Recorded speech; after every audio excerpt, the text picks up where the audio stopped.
All right, guys, from the new location, we're going to get started here in just a little bit.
Well, good stuff, you guys. I hope you guys had a great time networking. Look, guys, plenty of seats. So if you're like, hey, you know, if you want to move up, whatever, you're more than welcome to do so.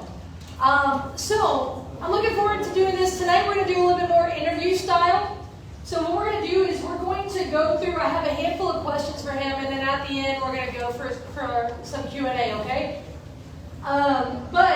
So first of all, let's get started. So Trent, I've known you for, for here for a few years. So let's go ahead and start off with this. What led you to get into multifamily? Like what brought you to the deal we're going to talk about tonight? Well, how I got into real estate in general. I'm a recovering chief financial officer and naval officer, not recovering naval officer, but chief financial officer from healthcare. And I got into real estate because back in about 2015, I have a large family, I have 5 kids, wife. So, I was making good money, but, wanted to make, more money, right?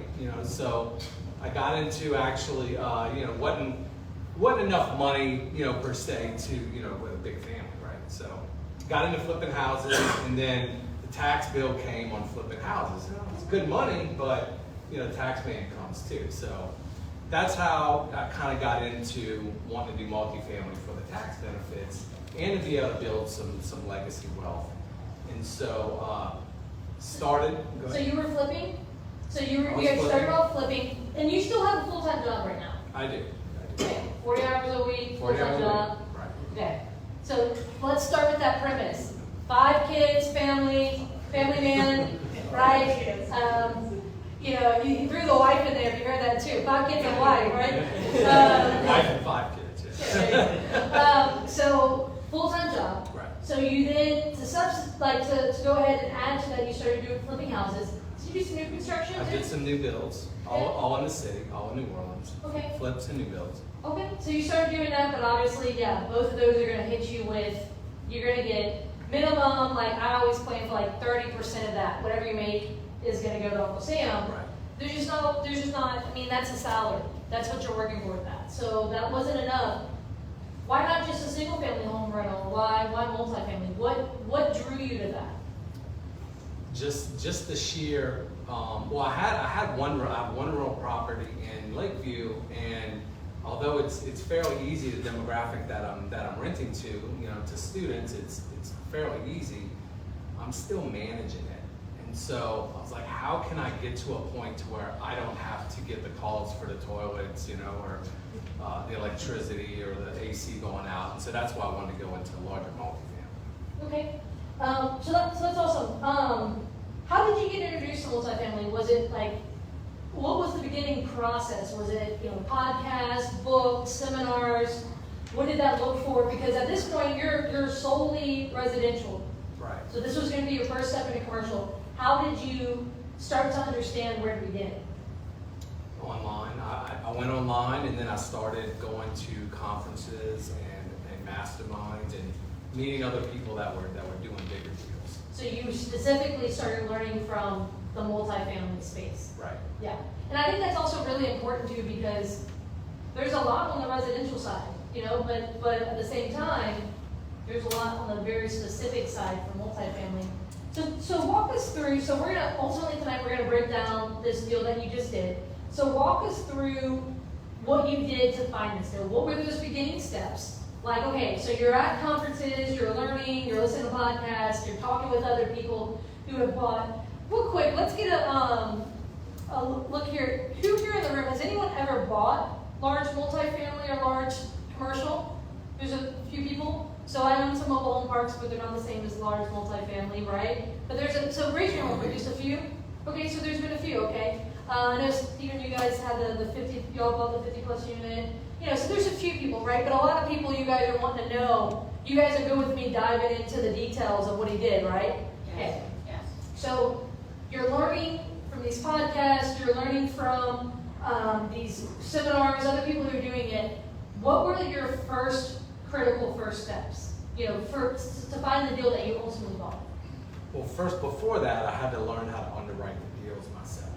So I learned how to underwrite the deals, and then I invested in other syndicators or other people's deals myself to kind of get a feel for, if I did get a deal from a broker, how do I know if it's a deal or not? Okay. So then I started talking to brokers in New Orleans. Okay. So so that's when because then you say there was 4 deals that you were a limited partner on? Yes.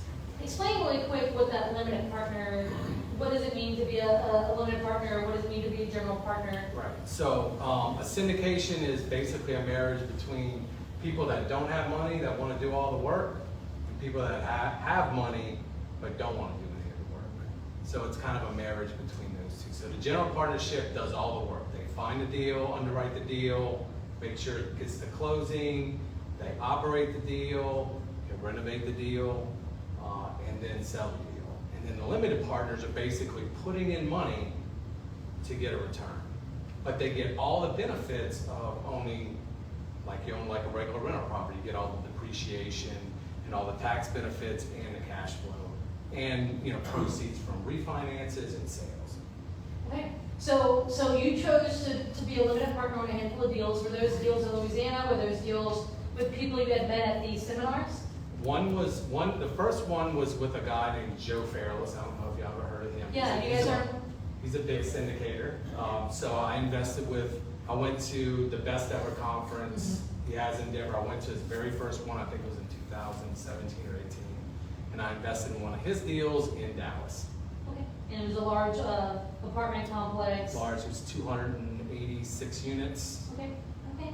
And so when you were doing that, so that started teaching you, first of all, I'm sure you got to see his marketing package of how he underwrote the deal. And so how was that helpful for you on your process to buying your first deal? Well, I got to see how the syndicators, the whole process on the limited partner side. So like what kind of information you get, like when you're in the deal, because that deal actually just sold. So I've been in a deal almost 5 years now. It actually just sold. So getting the monthly reports, so I'm like, okay, well this is kind of the structure of the monthly reports that they send out to investors. So then kind of have that, and and just the communication, the transparency, kind of how that whole thing goes. So that was really good to see how they operated. Yeah. Good to see how they operate. So that's awesome. Okay, so you're limited partners on some of these deals. You're getting to see, as a participant in deals, you're getting to see the other side. So now you're starting to want to do some deals. So you said you started talking to some brokers in New Orleans. What types of brokers are these? You know, so it's commercial brokers. Yeah, commercial brokers are different than the residential brokers. You have your big ones, Marcus & Millichap, Cushman & Wakefield. You know, they do have Ladder and Bloom. They do have commercial. But so I went to the conference and I go into Cushman & Wakefield. I go and meet the brokers. Sat down. They knew I didn't know what I was talking about. This was in 2018. But I kept, so they would send me the deals, the on-market deals, and I would underwrite the deals and I would give them feedback on the deals. Even though I couldn't get to the price that I needed. I did that for 4 years until they finally started giving me off-market deals, shots at off-market deals. Okay, so that's a really big statement there. So you underwrote numerous deals for 4 years that these brokers were sending you, these on-market deals. And in the commercial world, it's often said that like when stuff's on market, it's not as good as the off-market stuff, just like in residential, right? But number one, he stayed in it for 4 years. Most people don't have that staying power. Ask me how I know. I love getting to meet you guys, but there's many of you I've also met who are no longer here. So that staying power is critical. Over 4 years, how many deals would you say you underwrote? Probably a couple hundred. A couple hundred deals. So that is a ton of practice. You know, and it probably took you some time to underwrite each deal. Right. How long would you say each deal kind of takes you? Well, depending on the calculator that you buy online or that you get, it could take, to really underwrite a deal properly, it takes about an hour. Or it could take, you know, an hour and a half. So you're taking some time. Okay, so they finally started trusting you. You were giving them feedback, right? And you were saying that was actually, they really appreciate that. How many times do they probably send out those deals, but they hear, you know, chirp, you know, nothing but chirps on the other end, right? Well, that was the reason why they started giving me off market. They said because you continue to underwrite, you continue to give us feedback, and most people, they just kind of ghost them, right? If the deal doesn't work. So they just got to know me over time. They want to sell deals to people that they like. They want to, you know, so then they really wanted to start trying to help me get a deal. And they started sending me off-market stuff, and I've been underwriting so much. When they finally sent me the deal down in Houma that we closed on, you know, once I underwrote it that day, and we put an LOI in the next day, which is a letter of intent. It's not a contract, it's just non-binding, saying, hey, this is the price we'll pay, this is how much due diligence we need, this is how long it'll take us to close, you know, like some basic terms, but I was kind of quick on it. So tell us why this property was important for you. It was important. I don't know if people seen online, but I did live in this property as a kid. So when the broker called, he's like, "Oh, Westwood Place." It's like, "Oh, it sounds familiar." Like, I haven't lived in Houma in a while since college, but it is my mom got married in that apartment, you know, to my stepdad. So it was kind of cool, you know. So you see it, you're like, hey, there's some ties there. Did you ever tell that to the broker? I did. I was like, eventually further along down the line? Yeah. I was like, I think I lived there. Not currently, but at one point, no. So that comes across your desk. And were you underwriting deals of this size? Because it was 123 unit. So were you underwriting deals in that price point, in that range, or were you doing stuff? Basically, did you give them a buy box?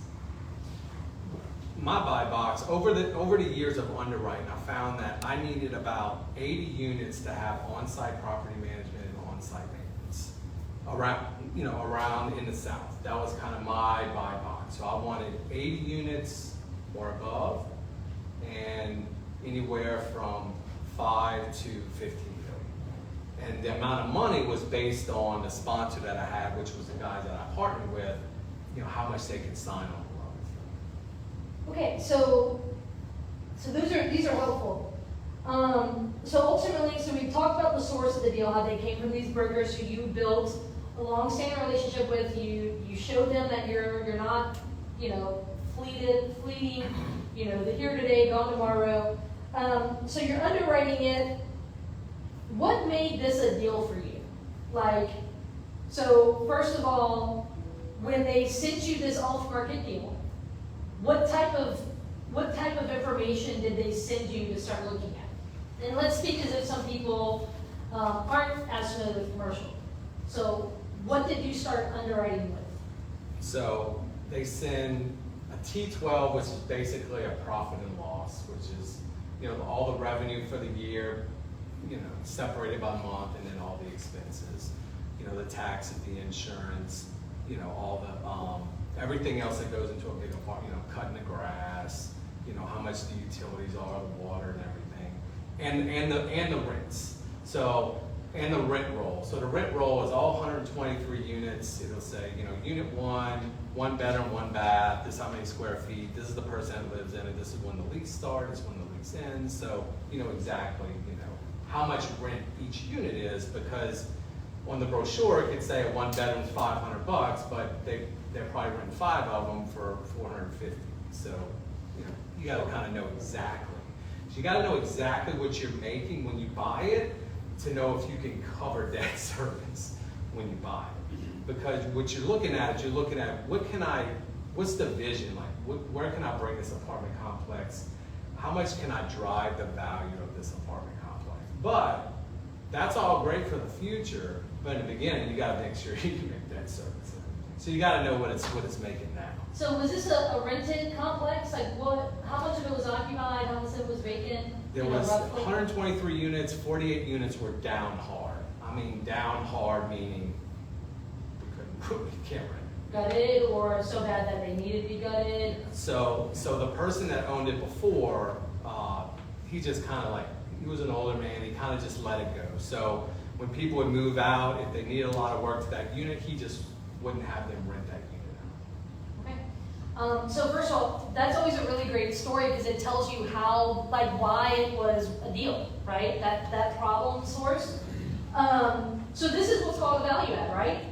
Where it's not just, so generally value add, you fix the property and you fix the business side of it, right?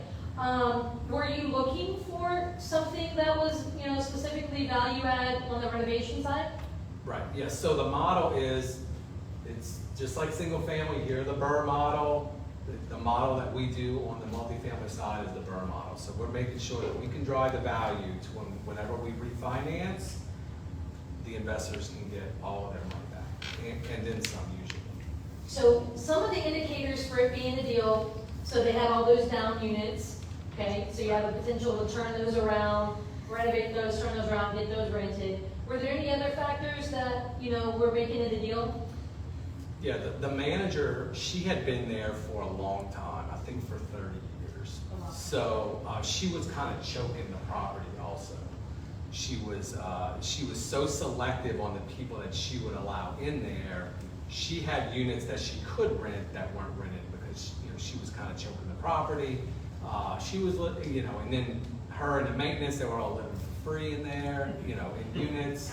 They were paying their electricity. They had, probably car allowances. They were just sucking it dry. Okay, so your management style. Management. There's a management play there. So the guy, the mom and pop landlord guy who owned it was not doing maintenance, upkeep. And he lived in Memphis, so he didn't even live there. So. Okay, all right. So obviously he was very, heavily dependent on the maintenance and the lady that was there, but maybe not micromanaging them, right? So letting them have the run of the place. Definitely have seen that. So you talked about, that trailing 12, so that T12, did you get more than just 12? And tell me about what timeline did you see, did the brokers send you this deal? When was this, 2020? This was late 2020. Yeah. Okay, so COVID's crazy. Right. At that point, right? So we're 6+ months into COVID. Talk to me about, so you just looked at the past 12 months? Did you ever look at anything more than the 12 months? We asked for 3 years, if you can get a couple years. You want to see what's the trend? Was 2 years ago it was 90% full and then it dropped, or was it, was it empty and then full, or because because here's a trick whenever people go to sell. What they do is they'll drop all their criteria on, background checks and everything to fill it up. So you have bodies in there, so it's over 90% occupied, but they might not be paying rent. So you want to kind of looking at the trends over the last, the longer you can get, the better, but you want to at least get a year or two, because we're going in, we're looking at what it's doing now, but we're looking at what we can do with it, how we can manage it, where we can bring the property to. So these are, because I want to dig a little bit deeper into this underwriting. So, because right now look, we had COVID, right? So if you're saying, hey, tell me what your numbers have been during COVID, what have rents been doing? They've been doing this. So you don't want to bet everything on hey, what has it been? But what were they before, COVID? What did those numbers look like? Or what did the management look like before then? Or, you want to look at, we've had some really weird situations between hurricanes, and we'll get more of that here in a second, but some things that influenced, the performance in some ways. So in those deals that you were underwriting for those 4 years, was there ever a situation where the owner didn't have their paperwork kind of all there? Because that happens sometimes. Right, well, if they're gonna list it with a broker, the broker's gonna say, okay, you don't have financials, let's get you some financials for 3 months. A big broker, like a Cushman & Wakefield, Marcus & Miller, Chab, SVN, they're gonna kind of clean it up, just like a real estate agent would tell someone like, hey, let's kind of, paint the house or whatever before you sell it. Let's kind of get it ready for the market so we can get you the most money. But sometimes people, like this guy, he just wanted to sell. So you've only looked at deals through brokers. Have you ever done anything direct to seller? No. So on some of my deals that were direct to seller, I literally had one of them pull out like a 1970 records book, and I was like, all right. Now that's at least still a record book. There's been sometimes they're like, yeah, we don't even have that. They don't have the rent roll. So there's been times we've had to create rent rolls, or try to, or they don't claim anything on their insurance. So their profit and loss is like, well, we're losing $100,000 a year. I'm like, okay, I understand you're telling that to the IRS, but what is it really? So a big part of the underwriting is to trust but verify, right? They said all these really good things about the property, but they're trying to sell it. So let's see, can they back it up with the documentation? Like, oh, well, you're saying the property is, profitable to this degree. Let's go look at it. The huge part of that is we pointed out the management style. Like this guy, was doing things that maybe you would do differently. So speaking of you mentioned this briefly, but you said you built a team. First of all, why did you build a team instead of tackling this deal yourself? Because you either there's two things. There's deals and there's money. Everything else is secondary. That's how I look at it. So other people that were closing deals were telling me, hey Trent, stop trying to raise money and look for a deal or raise money and then partner your way out of it. So I was already having, I had some good broker relationships. I was getting deals. I was getting some off-market deals those last 6 months. So I just focused on deals, and I started just going to more conferences, and I met some guys at a conference, and they already had over 400 units, and so I just partnered with them. They said, hey, we can raise the money. Don't worry about raising the money. If you find us a deal that fits in this box, which was pretty much the same box as mine, then we'll team up and we'll close it together. So you met a lot of people at these conferences. What stood out to you about those people?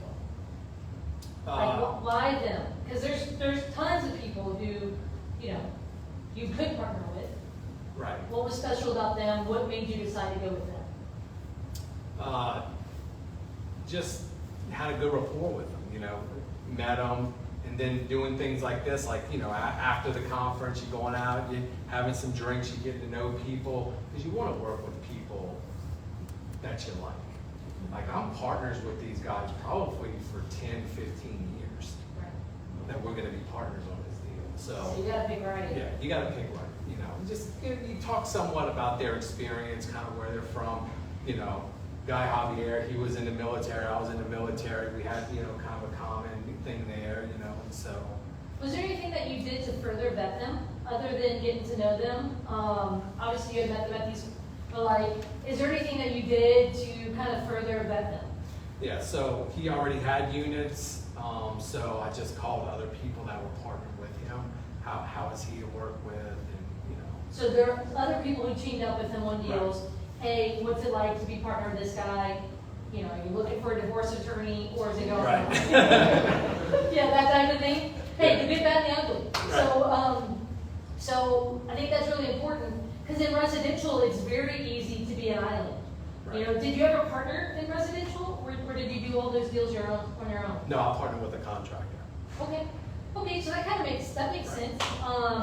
And so that's a little bit of them. But I do find that a lot of people are very much, hey, we're doing our own deals type of thing. But in commercial, a lot of people do end up partnering on commercial by bringing those different skill sets to the table, things like that. Well, in residential, remember, I was kind of looking for the same model, meaning, you know, I worked during the day, I had a lot of family stuff going on in the evening, so I couldn't be there swinging the hammer, you know, and my weekends, you know, so I didn't want to spend my weekends doing that, so I just partnered with a contractor, and I just underwrote deals and just made sure the deals worked for both of us. And so you had to leverage, you had to leverage, and so you understood that. And leverage is a really powerful tool. So okay, so you vetted Javier. Is it just Javier, or is it Javier and some other partners as He far as? has a partner, but I vetted Javier. He's kind of the manager. Okay, so they've got like an asset management company, and then you were like, hey, okay, these people, I checked them out. This seems like a good deal. And so when you underwrote this deal, talk to me about the process. You get the deal, you underwrite it. At what point do you go to Javier with it?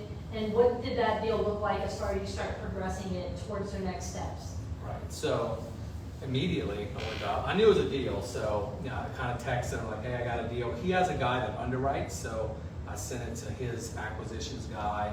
He underwrote it. Yeah, it was a good deal. And then he got on a plane and just flew down. I think it was like 2 days later. He flew down.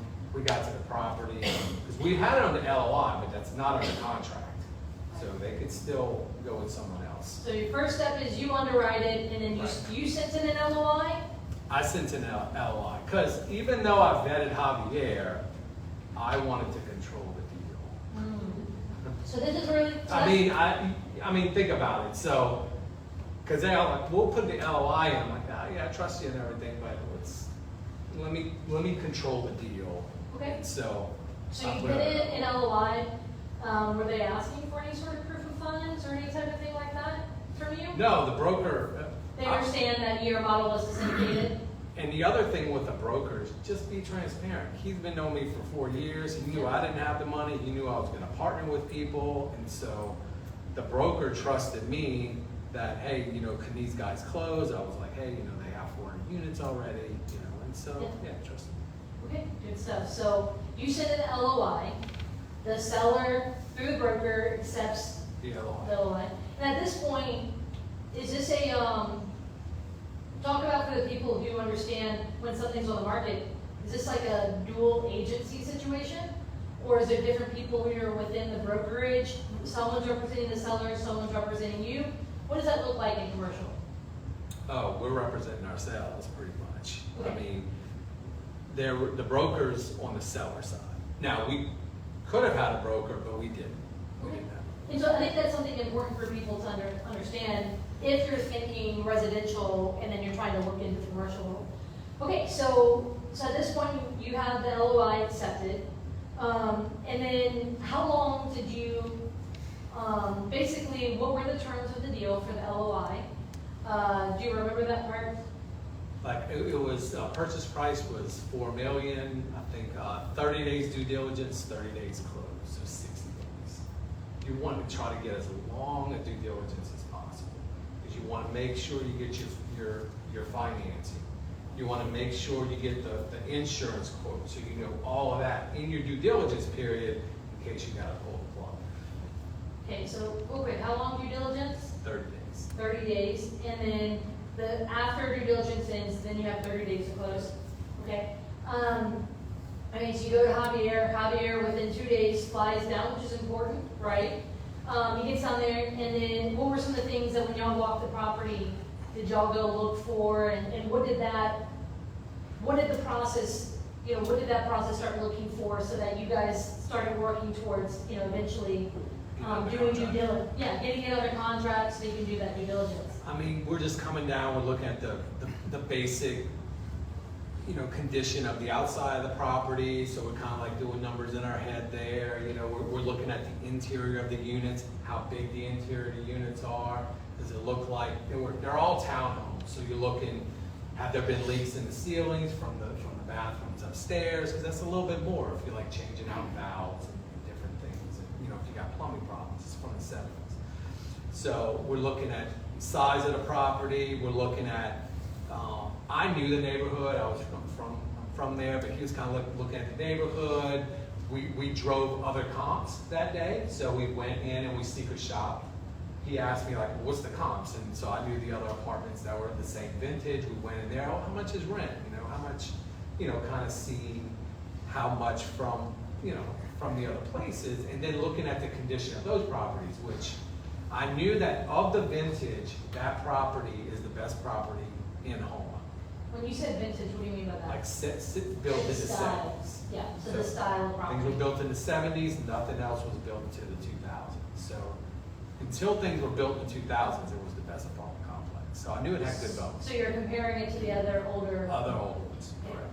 So these things are important, right? Because you don't want to go walk into the 2000 apartment complexes and, Right.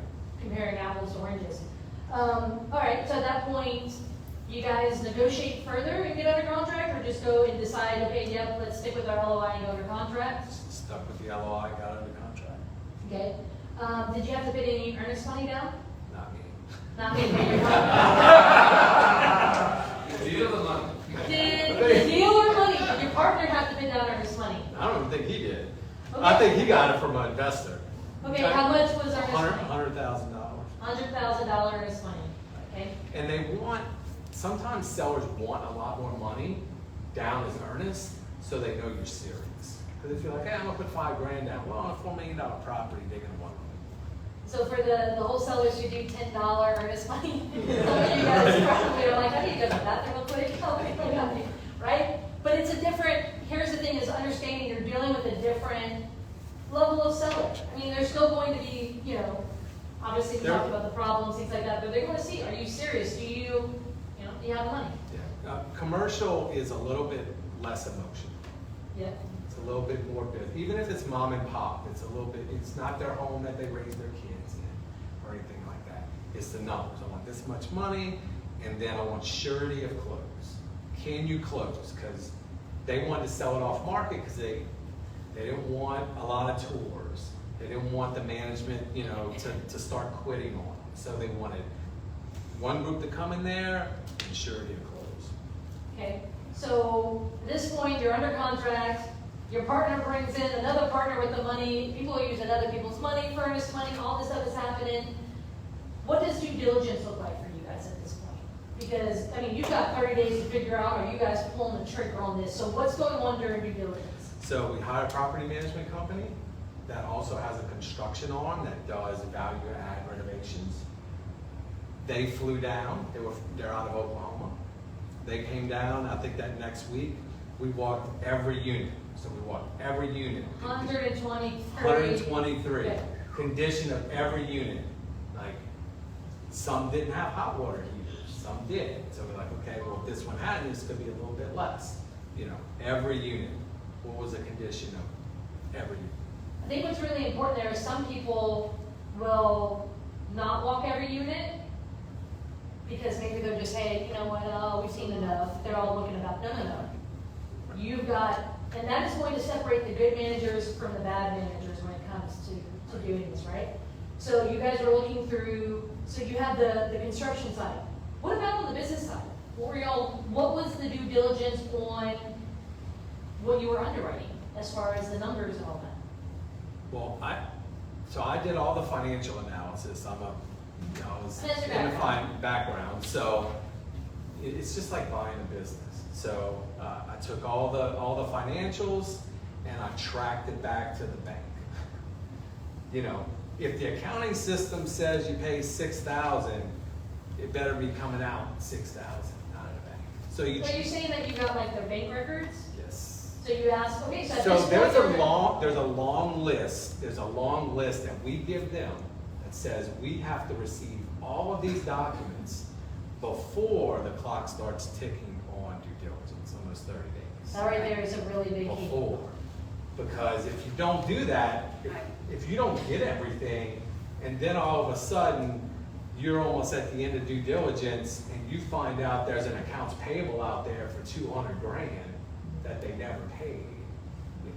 So we're going through all the contracts, all the vendors, calling every vendor. How much do they really owe you?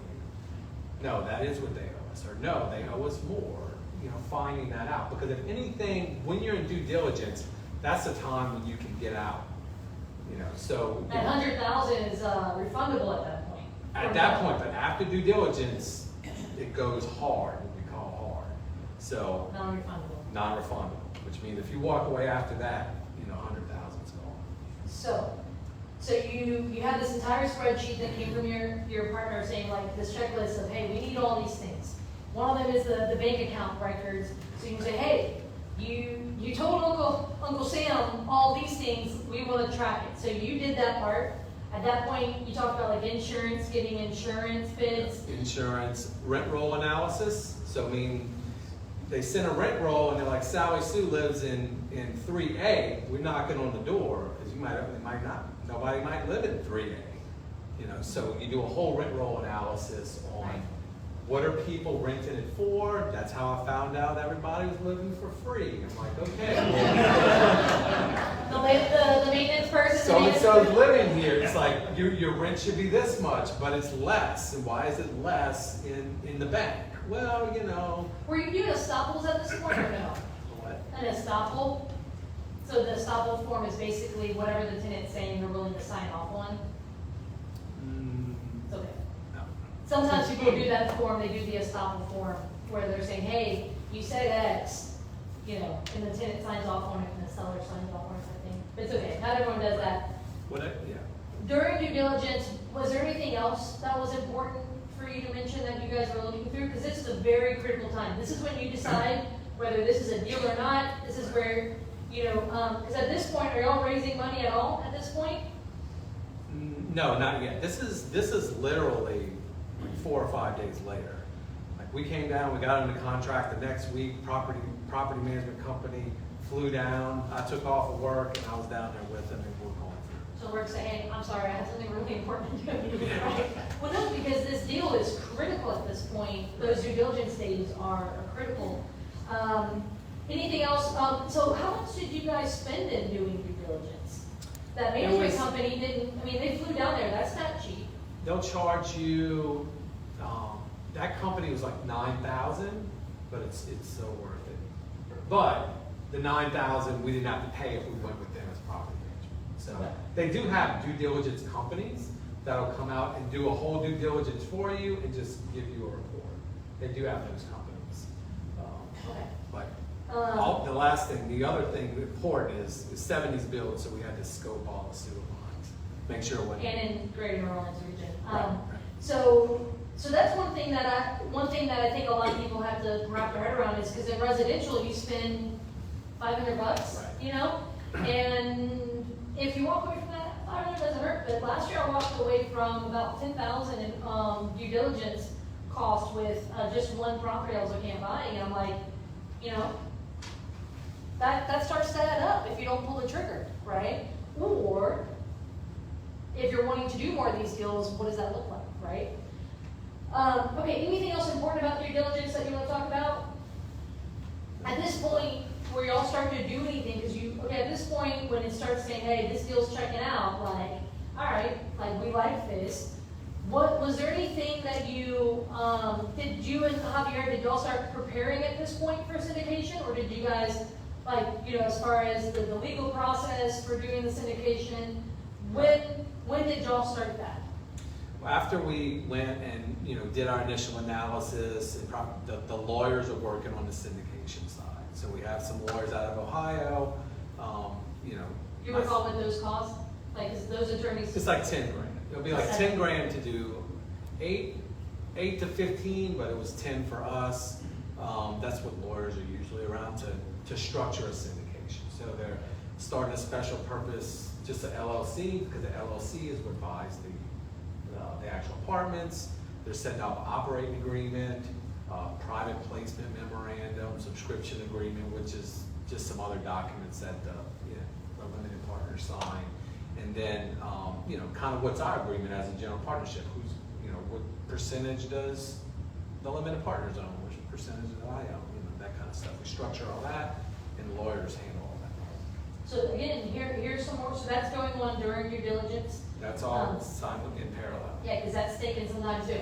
All right. So let's talk about whenever you guys started moving forward.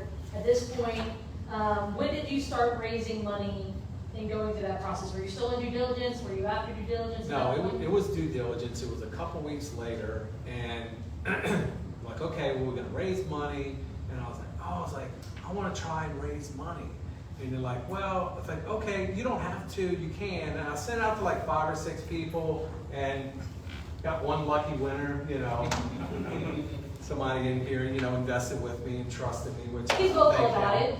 So Steve, publicly put it out there. So Steve invested in it. Yeah. Yeah. I'm gonna make a comment just on Trent's approach to that, because that's probably people interested. So Trent approached me as a multifamily guy ages ago, similar to how he approached the broker. I knew him as a multifamily guy. I knew he was wanting into it. We had coffee, so I knew what he was trying to do. So when he came to the deal, it wasn't like, oh, Wasn't a surprise. Trent's got a deal. I knew that's what he was after. So by the time he had the deal, I just wanted to see the details of the deal. It wasn't like, who are you, what are you doing? It's show me the deal. Yeah. It was presented really well, made sense, and got it. Good stuff. So at this point, how did you? So Javier then did the majority of the heavy lifting for investing. Yeah, in one weekend. It was like the next Monday, and they raised most of the money. So how much money did they have to raise? So how much was it was 1.7 million. Okay, so 1.7 million, and what was that for? So you remember the 4 million was the purchase price you guys were under contract for. So 1.7 million, what was that for? 1.7 million is going to be for the down payment and for capital, kind of like a capital reserve. Okay. And Closing costs. Okay, so your a operating. little bit more than residential. It costs $50,000, $60,000, $70,000 in closing. You heard that? $50,000, $60,000, $70,000 in closing costs, right? Okay, so you guys raised so you built out a budget, you've got your purchase, you've got your closing costs, you've got the cost of, your holding, some of your holding costs, and obviously at this point you're also getting a loan. So Javier and them, can you explain what a sponsor is and kind of Javier's role and the other partner's role right. with, because it obviously 1.7 is not going to get you the $4 million purchase price plus the rehab that you had. So what did that look like? So we went with a bridge loan, which is a lot like if you're doing a single family flip in town, you get, hard money or 80% of the purchase price, 100% construction. Kind of did the same thing, just on a larger scale. So we got a $1.3 million construction loan and $4 million purchase price, and we put, I think it was 30-ish down on that. Okay. And then the rest of the money that you guys syndicated was so it was the down payment, the operating expenses, closing costs, and things like that. Okay. And I think a lot of people forget kind of those, if you, those operating costs, those normal business costs, a lot of people, putting insurance on for commercial property, that stuff's, comes up. So building that all in. Okay, so you guys do that. They raised the 1.7, over the weekend. You guys have that. Start talking us through now. You guys go to closing. Okay, what was that like for you? All of that part. Well, I was at everybody was in different places. So, it was all DocuSign, that kind of stuff. So not everyone, they didn't fly in, go to the title company with you. No, you just did it through DocuSign and everything's done. At your house?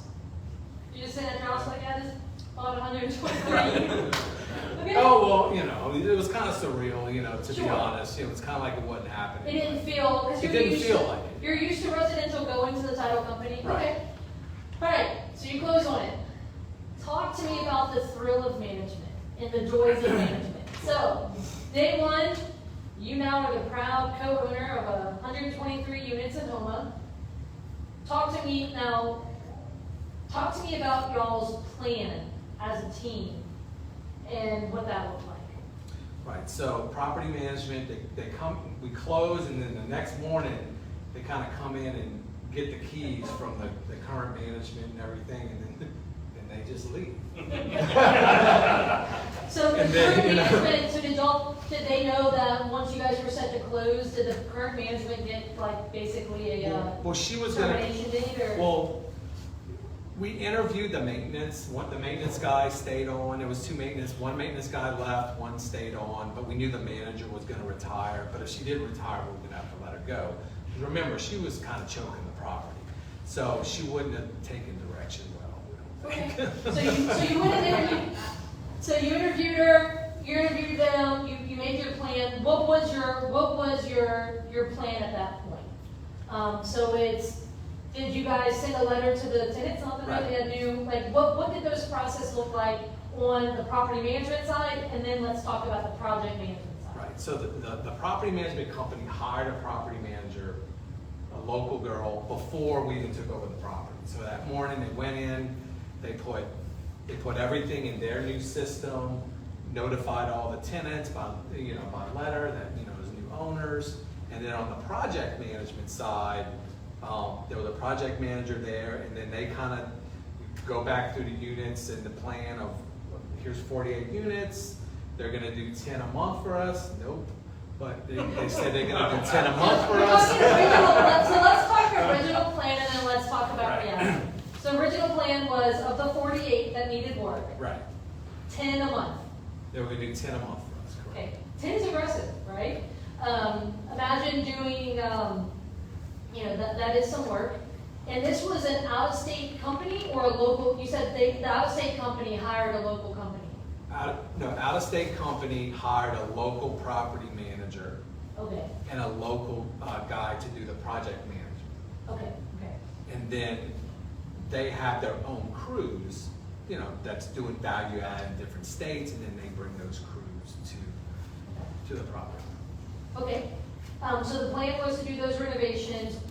Anytime people moved out, were you guys renovating those, or were the ones that were rented? We were doing the down hard units, which is good that they were empty because they're all empty. So Sure, you don't have to wait for anyone. You don't have to wait, you don't have to see when the lease is up. So, we went in and knocked out, the 48 of them. Okay, so talk to me about, you joked and you said it's supposed to be 10, but nope, what happened there? Well, there's, I don't know, maybe poor planning or, but, nobody's gonna care about your property like you do, Yeah. right? And so when you hire people, our job is, we're managing the asset manager, right? Which is, Can you explain the difference between what that asset management means? 'Cause that's a term very specific to commercial. right.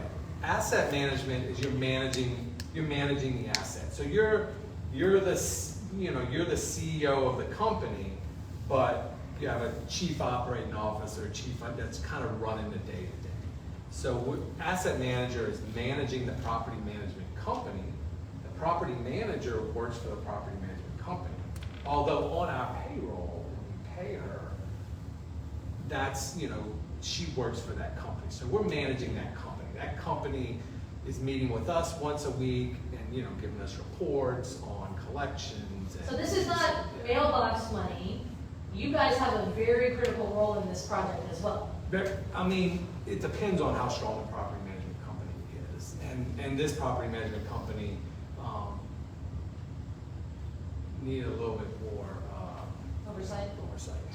So let's talk about some of the hard lessons learned. We've got about 15, 20 more minutes. Let's start talking through what were some of the hard lessons. Let's talk about the two big issues between the hurricane and then the fire. You got thrown some curveballs, so what did that look like? Right. So when we're going to buy the property. When did you close on it, by the way? March like 21st, I think, of last year. Okay, so March 21st of 2021, okay. So I'm talking to Javier, and it's like, hey, you know, it's in hurricane, you know, because he was a little iffy. I'm like, this property has been hit by hurricanes since the, you know, since the 70s. Nothing ever happened to this property, and then the first hurricane season, like Category 5 comes. So it was kind of ironic because I'm on the phone with him, like, it's gonna hold up, right? I'm like, oh yeah, it's gonna hold up. I'm like, we're already on the anniversary of Katrina. Right. But we did get damage. We did get damage. What did that damage look like? For Hurricane Ida? We lost some roofs. Like peeled back roofs? Peeled back rafters, you know, raining in the units. So we have only three units that are down hard from the storm. And then we did have, a couple weeks later, then the unit that they're storing all of the 1970s refrigerators, which are fire hazards. Vintage. Yeah.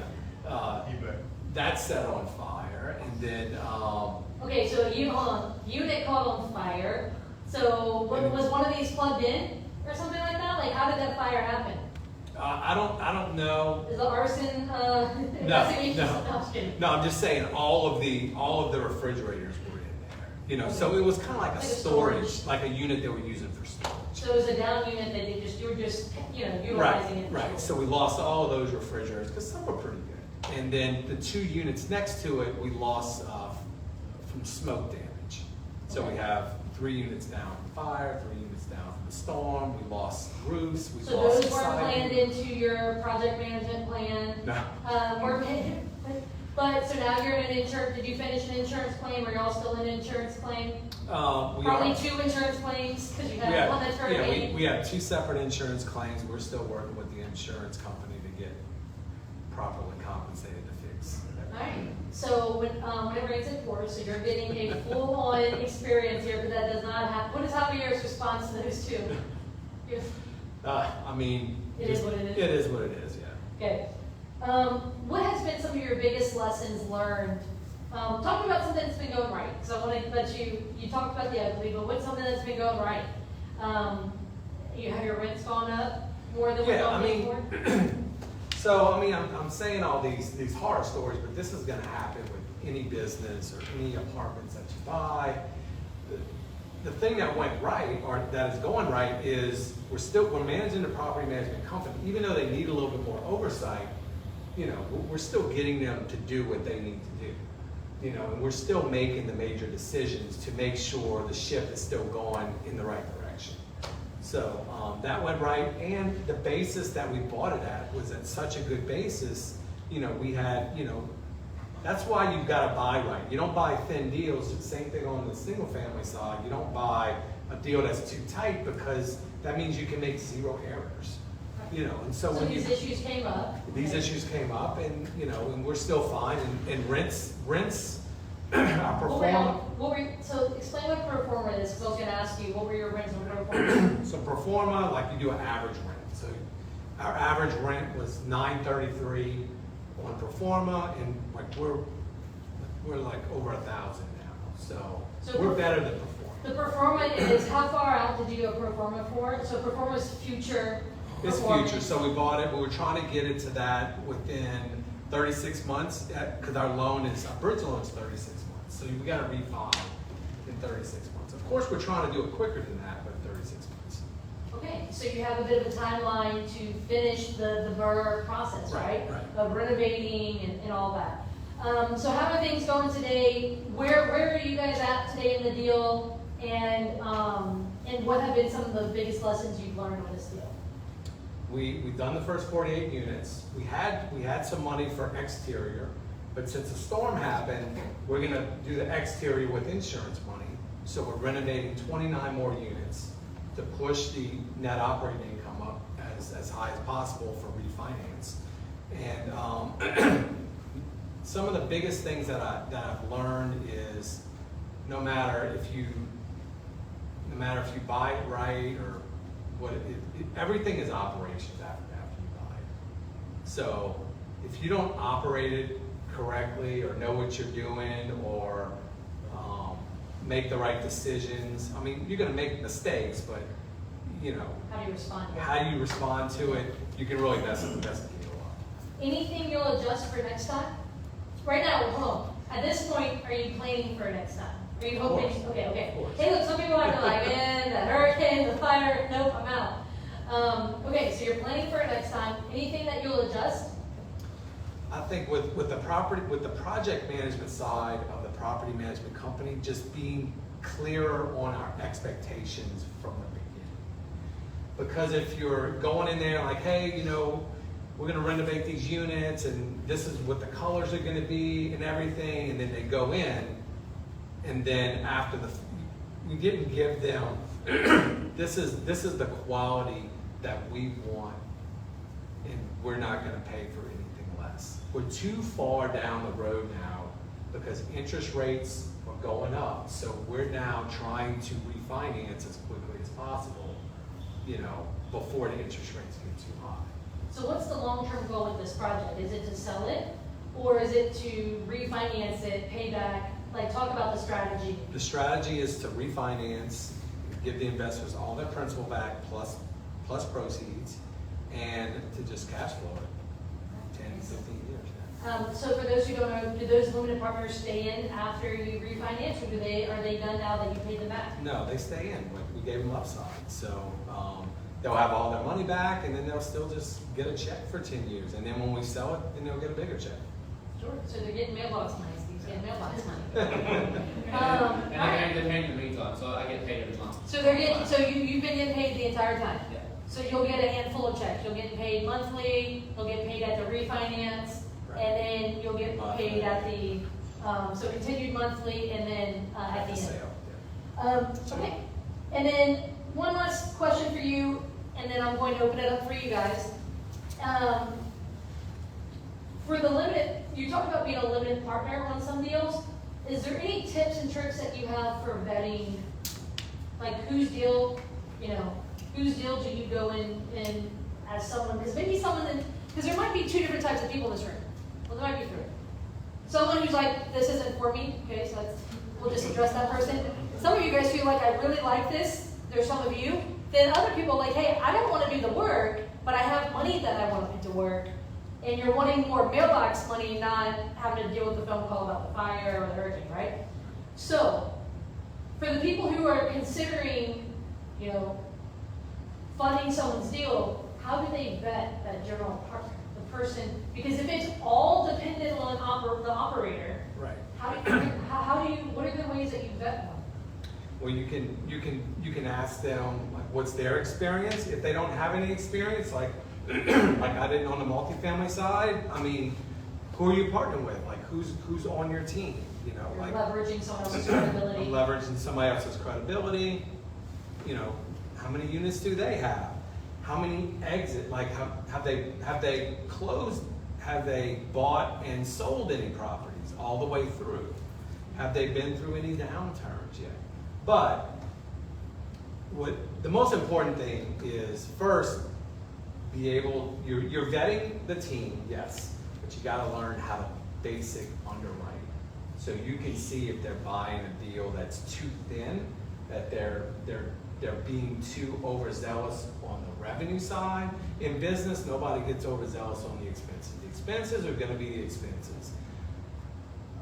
Through my whole career, healthcare and in real estate, people they want to fudge the revenue, not fudge, but they want to make the deal work. They want to close a deal, and so they're like, oh, we can get the rents here, So if you're underwriting a deal that you're going to invest in as a limited partner, you can find out what the rents are around there too, and a comparable, and see what those rents are. Like how overzealous are they? How much fees are they charging?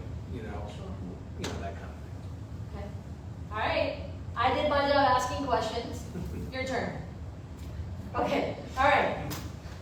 All right. I'll let you go. What's your occupancy right now? Not counting the damage ones, but it's normal. So you have 6. So, you said that are still damaged. 6 are down hard, so we do count those 6. Okay. So we were at 91% a month ago, Okay. but we are now Remember, we're renovating 29 more units. So what we're doing is we're doing a non-renewal because most of them were month to month. We're doing non-renewals for 10, so those 10 moved out. So we're down, our occupancy is 81%. Okay, not the part of it. So wait, those 29 were not the original 48. Not the You guys are original. knowing those, they're not the storm damaged one. Right. Those are ones that had tenants in them. You said these aren't tenants we want to keep. These were probably existing tenants that came with the owner. And the manager just picks the ones she doesn't These want. are not the good tenants we want to keep long term. You gave them a non-renewal, and then you're going into those units and renewing. Okay, go ahead. No, but, so is your property management, obviously we all know rental rates are through the roof now. When someone moves out, are they testing that market to see if it's still there? And how long does it take to get somebody in? Oh, in homeowners, there's wait lists everywhere. Okay. Well, we got hit pretty hard with the storm, so. Right, yeah. So But I there's mean, some we've noticed somebody moves out, we could just bump their $50 and then rent it a day. Right. So your So- property management is actively. So whenever forcing we're that going, market. we've raised the rent Mhm. twice since the storm. But To we're existing tenants? not to existing, to To the new. to the new ones. But then the existing when it comes up for renewal also. But we're calling around like, hey, well, a lot of them have wait lists, but what is gonna be the rent? Mhm. And the good thing about our property, the way we're positioned, we're the best of the 70s vintage. And so we look at our rent, and then we look at the lowest rent of class, we'd say class B, which is the 2000, class AB. Then we see how much room we have, you know, in there. And we move it up, you know. All right, Bob? So for the limited partners, are you paying them like a preferred return, or is it just, I mean, you mentioned they were getting a check every month since the beginning? Right. How is that sort of structured? So we did lower equity, but a higher preferred return. So we did 10% preferred return for while their money's in play. And then after that, each share got 1% equity. So after that, they'll get, Do you know how many shares you had? I think we had 20. I think we raised 1.7. We might have been 19, or I think it was 110,000 a share, so might have been. So it's equal shares, so people brought equal amount versus this Equal amount. person brought this Correct. person brought this. Okay, Right. okay. All right, any other questions? Go, What's listen. the cap rate before and after the acquisition? So the cap rate, when we bought it, was 6.9.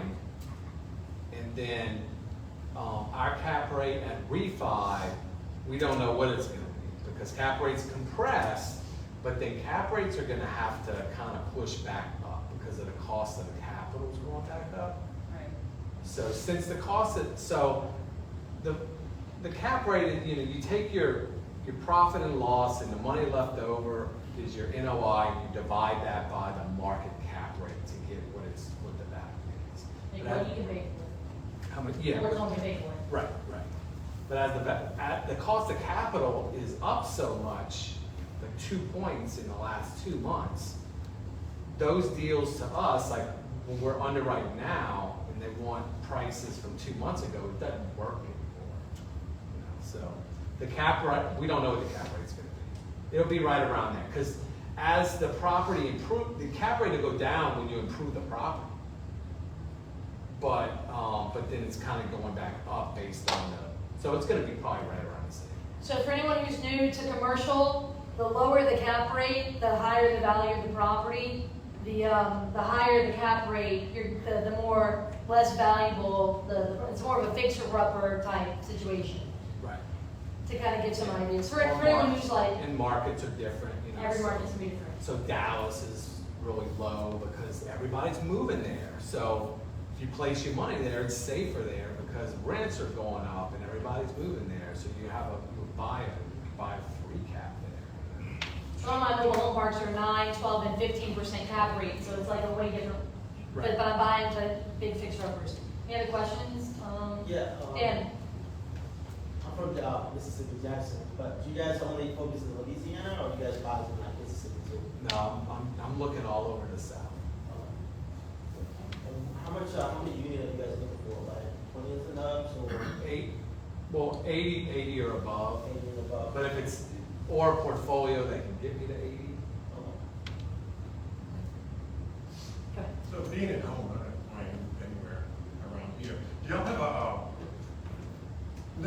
hurricane preparedness, but a hurricane emergency OSHIP type of situation policy in effect for the complex? Yeah, the property management company has like a little. They're from, where are they from? Oklahoma? Or, Yeah. They I don't have, know, But they have multiple- other properties in Okay. Louisiana. because if you're not from New Orleans, you don't know. Well- They know about tornadoes, but they don't know about, hurricanes. and Well, things, so that's why I okay, was so you're wondering- asking, like, are you talking about like an insurance policy, or are you talking No, like a emergency contingency plan. Emergency plan, yeah, it's like, Emergency okay, plan. we, homes are enacting a mandatory evacuation. Can you force everybody out? Okay, you come back, half of your units are gone, or part of your units are gone, okay, what do you do with the people? How do you deal with their lease? How do you deal with their property? How do you deal with that kind of stuff? We You don't did- have that policy in effect. When electricity was off, we didn't charge for it. Right. When the electricity came back on and water was on, then we kind of worked with them, but, once it was livable again, then really Yeah. they had to come back. I think that's also one thing from being on WWL, we got a lot of phone calls. I think it was really difficult for people to really build a plan because every storm's different. Right. Because then there's some things outside your control that you can't, but I think it is important to kind of have some sort of contingency plan built in because otherwise you're just reactive, not proactive, right? Yeah, So- because if your units are livable, but, your units are livable, but home is still saying, okay, we're not letting anybody in, or you charge them rent. It's like, look, you can come back in. No. And exactly. When they So- weren't letting people back in and, no, people were gone. We didn't charge rent, I think, for a month and a half. Go ahead. So you said some of the units were month-to-month rent, or are they all month-to-month, and why? When we took it over, everybody was month to month. Were they previously month to month? But like that's how the seller had it, or was that built into your offer? No, the seller had it all month to month. That was just their management plan. That was just kind of their management plan. Because the lady, the manager, she had a problem with somebody, she wanted to get. Yeah, she was Choking. So it was probably a lot of power unchecked. Right. It sounds the owner lives out of state, he's probably not micromanaging her. I've seen that a few times. Speaking of that, you had a whole bunch of inherited tenants. How did the property management company vet the existing tenants? Well, we kept everybody. Well, I don't know if they had to go back through a background check or not. I don't know. But we kept the tenants, but anybody that wasn't paying that was kind of skating by, they were out pretty quick. But they were month to month, so the easy part Yeah. was you could go ahead and start, okay. So are you transitioning to longer term? Are they been month on month? Like rents now, like longer term agreements? Yeah, to refinance, you can't have any more than 20% month to month to refinance anyway. So we have to get them in at least a 6-month lease. But remember, it's legacy tenants that is paying, some of them are paying $550 for a 1-bedroom that's now $965. So, it's also having some conversations of, hey, okay. All right, any other questions? Go ahead. Well, first of all, congrats on getting a deal for $32,000 a door. Thanks. Okay, thank It's you for tough to- doing that it's tough math. to follow. Did anyone else do that math? Yeah, I did. Okay. And, 2 questions. One is about your insurance coverage, and I imagine you got it in 2020 before IDA, so you're probably just carrying that over. You don't have to deal with most crap that's happening now post IDA. And then the second half of that is what's your outlook on New Orleans market in general? New Orleans apartments in general. So on the insurance side, our insurance was $118,000. I underwrote it at $80,000 when I bought the property. Real quick, which policy is that? All the policies combined? That's all of them. We have GL, business interruption, which means, they cover the rent, IDA hits, and IDA you can't hits. rent for a month and a half. So the general liability, you've got business interruption, And then, hazard. wind and hail, hazard, fire, whatever. We don't have flood, it's an X. Okay, so you all chose not to do flood. Okay, go ahead. And so that was, and it's going up to 143,000. From what did you underwrite? I underwrote 80, And it's gone up to how much? 143. Well, it's at 118, and it's going up to 140. It's at 143. Do you see how much that can kill a thin deal? Now, they're getting some upside on revenue, right, because rents are going up, but, I mean, doesn't take much like of a hit like that to knock the rest out. That's why you hear hedge against, it's a hedge against inflation, invest in, multifamily. That's because we can raise the rent. I mean, if the expenses go up, it's gonna get passed. Unfortunately, it's gonna raise rents and pass down to. But if you, for 123 units, if you raise them all $25 a month, I mean, Right. that can be huge on your overall income. Oh, yeah, and the value. And the value as well, right? I just did it. I mean, if you raise the rents $25, it raises the value of the property $600,000. That's what you get at scale. Yes, at scale. What were your thoughts on the greater New Orleans market for multifamily? The second part of this question. I mean, I love Metairie. I love the Greater New Orleans area. I love Metairie. I don't really like New Orleans East. It's just been kind of down so long. It's not really the path of progress out that way. I think it's good, but I mean, there's 3 big owners in Metairie that have most of that market cornered, and they don't really sell them. So. All right. Any other questions? Trent, I think you answered this already, but I think you mentioned like 100% or close to that of your deal flow comes from broker relationships. Is that accurate?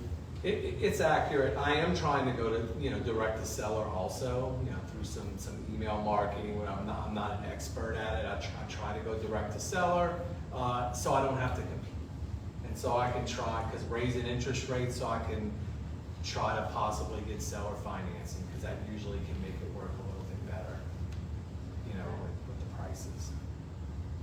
I had a question for you. Well, what was your top rent from your existing tenants, and what are you renting it for now? Because you said you had some that were paying real low, but the top old tenants, what were they paying? I think a 3-bedroom was at $900. And what are you renting for that now? 3-bedroom was $1,325. So they were mostly under rent. Yeah. And that rent is still under the A and the B properties there. All right. Any other questions? Yes, ma'am. I was interested in the out-of-state larger construction. I haven't really thought about doing it that way. So they're the ones who hired the property manager. They're the ones who procured the asset manager locally. So are they running the property through them because they're kind of doing the whole rehab? Is that Right. But So yet you're still obviously in contact with them. the property management company has a construction arm. So a lot of these multifamily property management companies have a construction arm. Ladder and Bloom has a construction arm. Okay, I see. So they hired the property manager and the project manager. The Okay. asset manager is us. Okay, I'm sorry, it was project manager, that's right, you didn't say asset manager. Okay. So They've got their own crews. right, because a struggle that we have is like trying to find local construction crews. In order to, they don't hop onto something else or they give you bid and they're not answering their phone. Right. You're like, wait, what? They have a crew and like they're in Dallas and they're driving down. Like we have a crew getting here tomorrow from Houston. And then But that's their concern to find it. So you're Right. not having to go, oh my Right. God, the electrician didn't show up. Now now sheetrockers can't come. that's for the interior renovation. Right. We had to change every electric panel in the property because they were the old Pacific stab lock, Right, which is okay. fire hazards. Right. We just got 3 bids from local electricians. Okay. And granted, we're getting from local, like the project manager, the crews are for the demo, Okay. the paint, the fixtures. We use local for granite. We use, and then they're using Lowe's or Home Depot, wherever they can So get they tell you what appliances. scope they're doing, this is what you do, and this is what you'll have to contract outside of what we normally send down there to do. No, They're they're doing project managing it all. So there's a Oh, guy okay. there that's like calling Lowe's to get the refrigerators. Oh, so you're not involved, okay. Not involved in that. Wow. And we had a contract before on like how much we were gonna pay Mhm. per unit. How much did you spend per unit, like say on the 48 you rehabbed? I think it was between 9 and 10 Right. on the interior. You brought it to what level, like granite, just so they wouldn't beat it up, you know what I'm saying? We painted the cabinets white, we didn't reface the cabinets. Okay. We did granite, all new fixtures like nickel, like all, nickel doorknobs. Right, that's what new, okay. Sink You and made then it low flow, properly. all new toilets. Right. And, granite vanities in the bathrooms and paint. Do you have to do rubs or you have, or is there? Oh yeah, we rub in everything we can. So a rub is where you build back. So all the water, so that's another thing that we didn't even underwrite to do rubs. What's up? Explain. A rub is where you build back the tenant. So usually Like water and sewer. on water. So Yeah. water usually, up here like you have a rental, maybe you cover the water. Well, there's only, like the one we have, there's only one water meter. So Yeah. the landlord's paying for it. It's master metered, so you can either pay the sub-meter at all, don't That's do too that. expensive, right? It's too expensive and it's a hassle, like the sub-meter broke and you Right. charging me too much. If you got a 1 bedroom, it's $35, 2 bedroom, it's $45, 3 bedroom, it's $55. And we cover, so all of that money, we got rid of that bill. Like $30,000 a month, gone, just like that, and we push it. All right, some final questions. I know we're doing some overtime here. Did y'all take advantage of any federal credits? Did y'all, No, it's not in a credit type. It's not. Opportunities. Well, yeah. It's not opportunity zone or historic or anything there. All right, so I have 2 books tonight. You want to help with giving out anyone? Want to ask a question? I know it's not easy. Every single time, that's the look I get from every single time. All right, who here is it's their first night tonight? All right, so we've got here. I'm gonna give one here. You can pick good or great. This is Zappos, the story of Zappos. Good or great. And sorry, here's closer. All right. Trent, thank you for sharing that case study. Did you guys find that very helpful of the breakdown? You guys like the case study part, the interview part, right? Excellent job. Last thing here, what are your next steps? You're looking for deals, right? I'm looking for deals, I'm looking for partners, I'm looking for investors. But deals right now is what I'm really looking for. A deal that works. Because I'm not gonna buy a thin deal. I have deal flow. Brokers call me, off-market deals, but they're just too thin. Because the first person that loses, the investors lose first. They're on what they call the capital stack. They're the most risk is the investor. So you gotta make sure the deal's right. Let's talk about ways that people can stay in touch with you, or where can people find you, find out more information? Yeah, I'm on Facebook, Instagram, just at my name, Trent Bussey. I have a Facebook group, Multifamily Wealth Factory. It's not too active, but maybe in the future it'll be a little bit more active, but that's how you get in touch. Okay, and then, so you guys, from here, some of you guys may need to leave, go home, but what I'm gonna do is I'm gonna send Cole, if you don't mind, Sam, you're good to go? Yep. So Cole over here, he's gonna go to the Chimes in downtown, right down close to downtown Covington. If any of you guys wanna come join us, we're going to continue the conversation there. Grab an appetizer, you can grab a beer, they have lots of different beers, just please don't grab them all. Be responsible. But for the meeting after the meeting, so if you want to go talk shop, we're going to go to the Chimes. I'm going to stay here and pick up a few things, but he is going to go grab a table. So you guys are welcome to head with him. But next meeting is, let me just say this last thing, because I had this right now.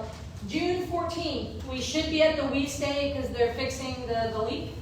June 14th, I'll let you guys know it's supposed to be a panel discussion. But I will let you know as soon as that's the next main meeting. Hey, thanks you guys so much for coming. Let's give it up for Trent. That's